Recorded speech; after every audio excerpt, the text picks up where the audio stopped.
In questa tiepida domenica di fine novembre arriva il gruppo Noi con Salvini ad Agrigento. Quest'oggi la presentazione ufficiale. Ecco, quali saranno le linee programmatiche? Ma innanzitutto noi già ci siamo scommessi ad Agrigento, purtroppo con il candidato che poi è andato con un'altra parte politica. Ad Agrigento già c'era un'attenzione enorme politicamente parlando per il nostro gruppo, quindi era bene riorganizzarsi con persone giuste, corrette e che vogliono bene al movimento e all'idea che Matteo Salvini porta avanti, al progetto politico che Salvini porta avanti. Agrigento ha tanti problemi e purtroppo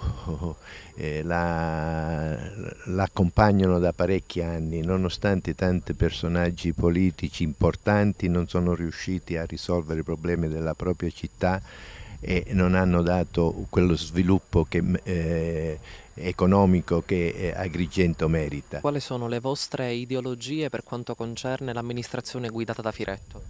Ma innanzitutto è presto dare dei dati perché ancora è da poco tempo che si è insediata, però da quello che si vede politicamente come si è effettuata la campagna elettorale, io direi che è una marmellata politica. Giuseppe Di Rosa quest'oggi a battesimo, nel gruppo Noi con Salvini. Ecco, come sarà, come potrebbe essere una guida politica leghista?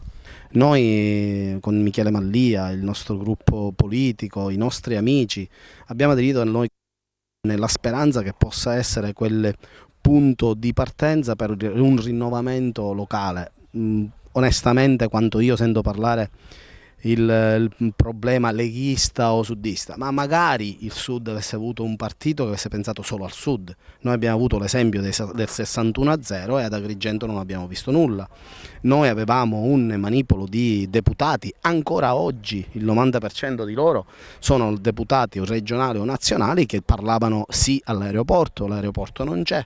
Noi abbiamo avuto quel manipolo di deputati, abbiamo avuto presidenti della regione agrigentini, abbiamo avuto in una giunta che ricordi io circa 4 anni fa 5 assessori agrigentini, ma dove sono i risultati? I risultati sono solo l'imprenditoria privata che è potuta andare avanti per quel che ha potuto, ma oggi Agrigento è ancora ferma al palo. Noi abbiamo aderito a questo movimento perché è l'unico movimento scevro da qualsiasi condizionamento politico,